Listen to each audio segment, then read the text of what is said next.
ఇంగ్లీష్‌లో మాట్లాడాలంటే భయమా? మీలాంటి వాళ్ళ కోసమే spoken English personal training classes వెంటనే జాయిన్ అవ్వండి. నమస్తే రమగారు. నమస్తే జయ. రమగారు, మనము రాముడి మీద, అలానే రకరకాల దేవుళ్ళ మీద, అమ్మవార్ల మీద, శివునికి సంబంధించి చాలా కథలు చెప్పుకున్నాం కదా. శక్తిపీఠాల కూడా మాట్లాడేసాం. అదే కృష్ణుడి గురించి చెప్పలేదని నాకు అనిపించింది రమగారు. ఎందుకని? కృష్ణుడు అంటే మీకు భక్తి లేదా, ఇష్టం లేదా?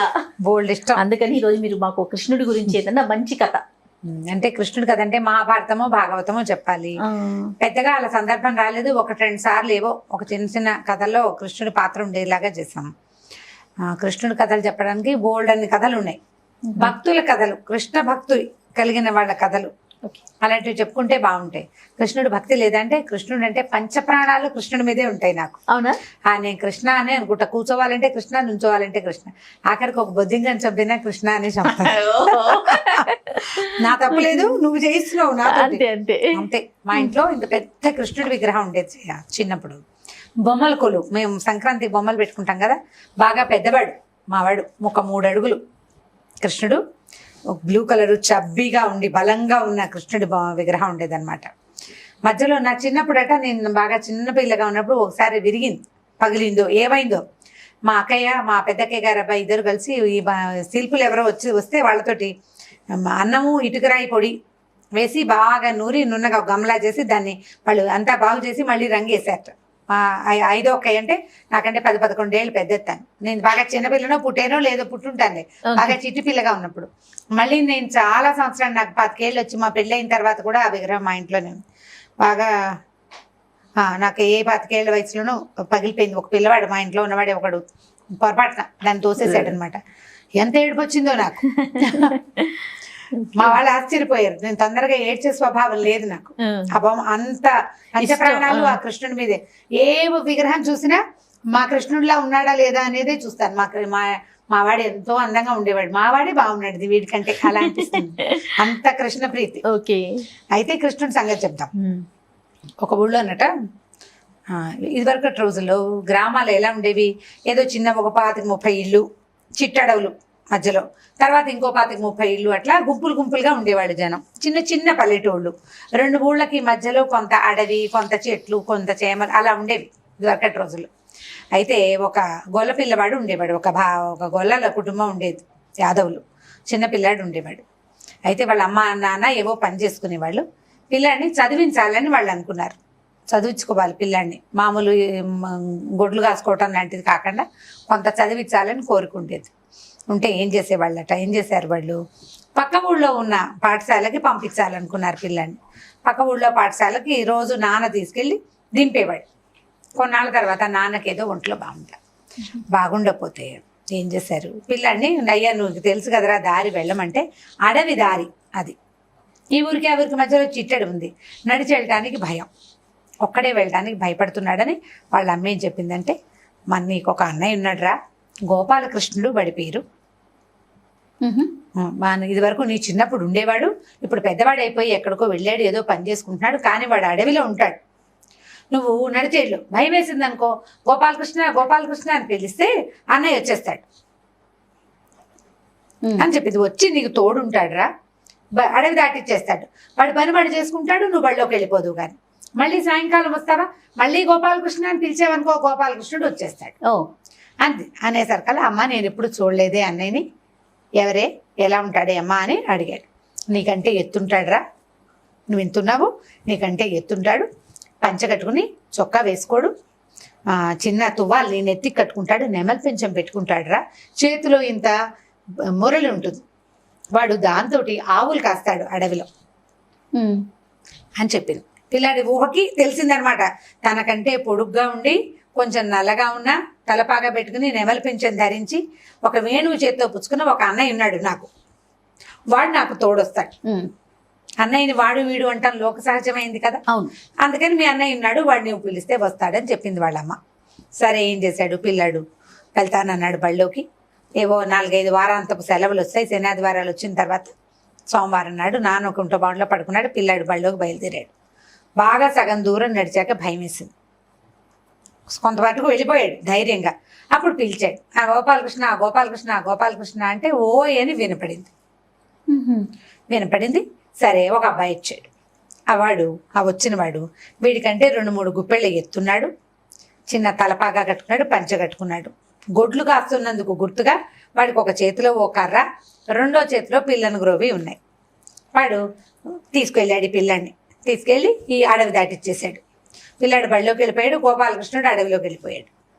ఇట్లా ప్రతిరోజు పొద్దున సాయంత్రం గోపాలకృష్ణుడు ఈ గోపబాలుడికి, ఈ పిల్లవాడికి తోడొస్తూనే ఉన్నాడు. ప్రతిరోజు అడవిలోకి వెళ్ళంగానే కొంచెం దూరం వెళితే భయం వేసింది. పెద్ద పెద్ద చెట్లు, తోడు కావాలి మనిషి. అన్నయ్య అలవాటయ్యాడు. ఈ పొద్దున రోజు అడిగేవాడు, నువ్వు ఏం చేస్తావు, నువ్వేం చేస్తున్నావు, ఇంటికి రావేమిటి, నీకు అప్పచ్చులు వద్దా, అమ్మ అరిసెలు ఉండదంటే నాకు అరిసే అన్నాడు గోపాలకృష్ణుడు. మర్నాడు పిల్లాడు అరిసె చేత్తో పుచ్చుకొచ్చాడు. ఆ అరిసె చేతిలో పడితే అరిసె తింటూ వెళ్ళేట గోపాలకృష్ణుడు. ఇలా జరుగుతూ ఉండేది. కొంతకాలం తర్వాత ఏమైందంటే అమ్మకి చెప్పాడు 4-5 రోజుల తర్వాత, అమ్మ అన్నయ్య వస్తున్నాడే, అన్నయ్యకి అరిసె, అన్నయ్యకి గారె, అన్నయ్యకి పెరుగన్నం అని రోజు తను తినే పదార్థాన్ని ఏదో ఒకటి అన్నయ్యకి చిన్నదో పెద్దదో పట్టుకొచ్చి ఇచ్చేవాడు. ఇస్తే ఈ పిల్లాడు అవి తినేసి ఆవులు కాయడానికి వెళ్ళిపోయేవాడు. అమ్మకి చెప్పాడు. వాళ్ళ అమ్మకి అర్థమైంది, వీడికి ఎవరు కనపడుతున్నారు అనేది అర్థమైంది. వాడి నమ్మకమో నిజమో ఉండని, పిల్లాడు ఆ నమ్మకంలో వెళ్తాడు ధైర్యంగా అని వదిలేసింది ఆవిడ. వదిలిపెట్టేసింది. ఎవరో ఒక కుర్రాడు, ఆ దేవుడా గోపాలకృష్ణుడా మనిషో మనకు తెలీదు, తల్లి ఒప్పుకుంది, సరేనంది. రోజు ఈ పిల్లాడు అడిగేవాడమ్మా, పెరుగన్నంలోకి ఉల్లిపాయ ఇష్టంటే అన్నయ్యకి ఒక ఉల్లిపాయ, ఒక పచ్చిమిరపకాయ, ఆవకాయ బద్ద వేళ్ల సందులో పెట్టుకుని తింటాటమ్మా, ఎంతో బాగుంటుందన్నాడు. ఎలా ఆవకాయ బద్ద వేళ్ల సందుల్లో పెట్టుకుని తినాలో గోపాలకృష్ణుడు ఈ గోపబాలుడికి నేర్పించేశాడు. నేర్చుకున్నాడు. అన్నయ్యతో పాటు సద్దన్నం తినేవాడు, అన్నయ్యకి అన్నం పెట్టేవాడు. కొద్ది రోజులు ఇలా గడిచిన తర్వాత ఏమైందంటే అందరికీ తెలిసింది, ఈ పిల్లవాడు ఎవరితోటో అడవిలో మాట్లాడతాడు. వాడెవరో వీడి కజినో, పెద్దమ్మ కొడుకో పెద్దనాన్న కొడుకో అడవిలో ఉంటాడు. మీ అన్నయ్య మాకు కనపడలేదురా, అక్కడ ఆవులు లేవని అందరూ వాడిని ఇచ్చేసేవాళ్ళు. ఏమో వీడు గిన్నె పుచ్చుకొచ్చేవాడు, గిన్నె ఖాళీ అయిపోయేది. ఆ పిల్లాడు ఎవరితోటి వెళ్ళేవాడు కాదు, మా గోపాలకృష్ణుడితోటే వెళ్తాను నేనని చెప్పేవాడు. ఇలా కొంతకాలం గడిచాక ఆ బడిలో ఒక గురువు గారికి అమ్మాయికి పెళ్ళి. అప్పట్లో జీతాలు అవి ఉండేవి కాదు, జీతాలు లేవు. ఏకోపాధ్యాయ పాఠశాలలు ఉండేవి. ఈ పేరు విన్నారు ఎప్పుడైనా? వినలేదు రమ్మగారు. ఏకోపాధ్యాయ పాఠశాలలు అంటే పాఠశాలకి ఒకడే ఉపాధ్యాయుడు, ఒక మాస్టరే, అంతకంటే మాస్టర్లు ఉండేవాళ్ళు కాదు. ఎన్ని క్లాసుల వరకు అండి? 5వ క్లాస్ దాకా. 5 క్లాసుల్ని ఆయనే హ్యాండిల్ చేశారు. ఏక ఉపాధ్యాయ పాఠశాల.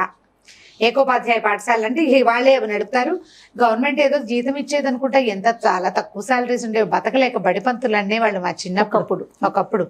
అయితే ఈ బడిపంతులని ఈ చదువుకునే విద్యార్థుల తాలూకు కుటుంబాలు కొంత ఆదుకునేవి. కాస్త కలిగిన వాళ్ళు ఎవరికి ఏది కలిగితే అది, ఏది కాయ కసరు కాసేది అవి పట్టుకెళ్ళి ఇచ్చేవాళ్ళు. పాలు పంచదార ఏవో ఉండేవి, అవి ఇచ్చేవాళ్ళు. కూరలు అవే కదా పెద్ద ఖర్చులు, పాలు మజ్జిగ కూరలు నెయ్యి. తర్వాత ఏమో ఏదో శాలి వాళ్ళు ఇప్పుడు పద్మశాలీలు అనుకో, బట్టలు పట్టుకెళ్ళి ఇస్తారు. 2 దేవతలు ఇస్తే గురువుగారికి చాలు, 2 నేచర్లు ఇస్తే అమ్మగారికి చాలు.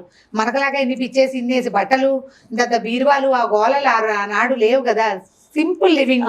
అవును. సరే గురువుగారు అమ్మాయి పెళ్ళి అయితే ఏమైంది, ఆయన అన్ని ఏర్పాటు చేసుకుని పాలు పెరుగు కావాలరా అని చెప్పి ఈ గోపాలుల కుటుంబాలకి చెప్పాడు. గోపాల కుటుంబాలకు చెప్పాడు. అందరూ పాలు పెరుగు తెస్తామని ఒప్పుకున్నారు. మరి ఇప్పుడు పద్మశాలీల ఇళ్లలో ఏమో పట్టు చీరలకు చెప్పారు, రైతుల దగ్గరేమో బియ్యం కొంతమందికి, పప్పులు కొంతమందికి, కూరగాయలు కొంతమందికి చెప్పారు. గోపాలు అంటే వీళ్ళ దగ్గర గోవులో గేదెలో ఉంటాయి, పాలు పెరుగు నెయ్యి వెన్న వాటి కొలలుగా ఉంటాయి కదా వాళ్ళ దగ్గర. 2 పూటలు గురుగారు అమ్మాయి పెళ్లికి పోసేస్తే పిల్లలకి శుభ్రమైన చదువు వస్తుంది. సరే ఒప్పుకున్నారు. ఇంతకీ ఈ మన పిల్లాడు గోపాలుడే కానీ గోపబాలుడే వాడు, కానీ వాళ్ళకేం లేవు, ఒడ్లు లేవు. లేకపోతే ఏం చేశాడు, ఆ పొద్దున్నే అడవిదారిలోకి వెళ్ళి అన్నయ్య గోపాలకృష్ణ అనిపిస్తే గోపాలకృష్ణుడు వచ్చాడు ఫ్లూట్ ఊదుకుంటూ. గురుగారు అమ్మాయి పెళ్ళి, ఆయనకి ఇవ్వడానికి మన దగ్గర ఏమీ లేవు, ఆవులు లేవు, గేదెలు లేవు, నువ్వు ఆవులు కాస్తావు కదా, అన్ని పాలు అన్ని పెరుగు ఇస్తావా పట్టుకొచ్చి అని అడిగాడు. సరేనని చెట్టు చాటు నుంచి పట్టుకొచ్చాడు. ఒక చిన్న ముంతతో పాలు, ఒక చిన్న ముంతతో పెరుగు. పిల్లవాడికి అదే ఎక్కువ, ఇంతేనా నల్ల 2 ముంతలు చేత్తో పుచ్చుకున్నాడు. వాళ్ళ అమ్మకి చెప్పాడమ్మా, అన్నయ్య పాలు పెరుగు ఇచ్చాడు, మాస్టర్ అమ్మాయి పెళ్ళికి వెళ్ళొస్తాను, ఇవి ఇస్తానన్నాడు. ఇస్తానంటే సరే వెళ్ళేసరికల్లా ఏమైంది, అక్కడ ఏం చేశారట, పాలకు ఒక గంగాళము పెరుగు ఒక గంగాళము పెట్టారు. అందరూ పెద్ద పెద్ద కడవలతో తెచ్చి పోస్తున్నారు. పిల్లాడింత వాడు 2 ముంతలు పుచ్చుకెళ్తే నవ్వారు, ఏమిట్రా నువ్వు నీ ముంతలు అని. సరే ముంతల్లోవి వంపాడు, పాలు దాంట్లో పాలు, పెరుగు దాంట్లోది పెరుగు. పాలు పెరుగు ముంతల కింద పెట్టాడు. ఇటు తిరిగాడు. వాళ్ళు ఎవరో చూసారు, అదేమిట్రా పాల ముంత పెరుగు ముంత కింద పెట్టారు, గంగాళంలో వంపండి ఒలికిపోతాయి అన్నారు. ఇప్పుడేగా నేను వంపాను అని వెనక్కి తిరిగి చూశాడు. పాలు నిండా ఉన్నాయి, పెరుగు నిండా ఉంది. మళ్ళీ వంపాడు. వంపి కింద పెట్టేసరికల్లా మళ్ళీ ముంతలో పాలు నిండుతుంది. చిన్న ముంతలో పెరుగు నిండుతోంది. పాలు పెరుగు ముంతలు నిండుతూనే ఉన్నాయి. వీడు ఎత్తిపోస్తున్నాడు, మళ్ళీ వచ్చేస్తున్నాయి. అందరూ చూశారు. ఎవరైనా చేతిలోకి తీసుకుంటే ఏమీ అంటలా, కామ్గా ఉంటుంది ఖాళీగా. ఈ పిల్లాడు చూసేసరికల్లా పాలు ఉంటున్నాయి, పెరుగు ఉంటుంది. వాళ్ళు ఇంతంత గంగాళాలు పెడితే ఆ మొత్తం గంగాళం నిండేదాకా ఈ ముంతల్లో పాలు పెరుగు అక్షయంగా వస్తూనే ఉన్నాయి. రెండిట్లోను, ఓ దాంట్లో పాలు, దాంట్లో పెరుగు. ఈ పెరుగు పాలు పెరిసిన తర్వాత ఆ ముంత చేయి జారి కింద పడిందట. ఒక ముంత చేయి జారి కింద పడితే పగిలిపోతుంది అనుకున్నారు, పగలేదు. మట్టి ముంత పగలకుండా ఎలా ఉంది? ఆశ్చర్యం. అప్పుడు గురువు మాస్టర్ పెళ్లి అయిపోయింది, గురువు గారు భోజనాలు అవుతున్నాయి. పెరుగు పోసిన కొద్దీ ఈ కుర్రాడు ఉంచుతూనే ఉన్నాడు. గ్లాసులతో పాలని పాయసంలో పోసారు. పాయసంలోకి పాలు కావాలంటే ఈ గంగాళం నిండుతూనే ఉంది. పెరుగు పట్టిస్తున్నారు, మళ్ళీ గంగాళం నిండుతూనే ఉంది. అది ఖాళీ అయితే వీడి ముంతలో పెరుగు వచ్చేస్తుంది. అక్కడి నుంచి ఆ మాస్టర్ దగ్గరకు వచ్చి, ఏరా గోపాలురా, ఎక్కడి నుంచి తెచ్చావురా, మీకు ఆవులు లేవు గేదెలు లేవు కదా అంటే, గోపాలకృష్ణుడు ఇచ్చాడు గురుగారు అని చెప్పాడు. ఎక్కడ గోపాలకృష్ణుడు ఎవర్రా అంటే, అడవిలో ఉంటాడండి మా అన్నయ్య అన్నాడు. నీకన్నయ్య ఎక్కడరా, నువ్వు ఒక్కడివే మీ అమ్మా నాన్నకంటే, కాదండి మాకు అన్నయ్య ఉన్నాడు, గోపాలకృష్ణుడు ఆయన పేరు, అక్కడ కనపడతాడు, ఇలా ఉంటాడు, ఇంత ఎత్తుంటాడు, మా అమ్మ చెప్పింది, నాకు రోజు తోడొస్తాడంటే ఆయన ఆశ్చర్యపోయాడు. సరిగ్గా చెప్పు, మళ్ళీ చెప్పు, ఎలా ఉంటాడంటే, నాకంటే కొంచెం ఎత్తుంటాడండి, పంచ కట్టుకుంటాడు పసుపచ్చది, నెత్తికి ఒక చిన్న తలపాగా ఉండి ఇంత పింఛం పెట్టుకుంటాడు, ఒక ఫ్లూట్ ఉంటుంది చేతిలో, ఒక కర్ర పట్టుకుంటాడు. కరెక్ట్ పోలికలు. చాలా మంచివాడు అండి, చాలా మంచివాడు గోపాలకృష్ణుడు.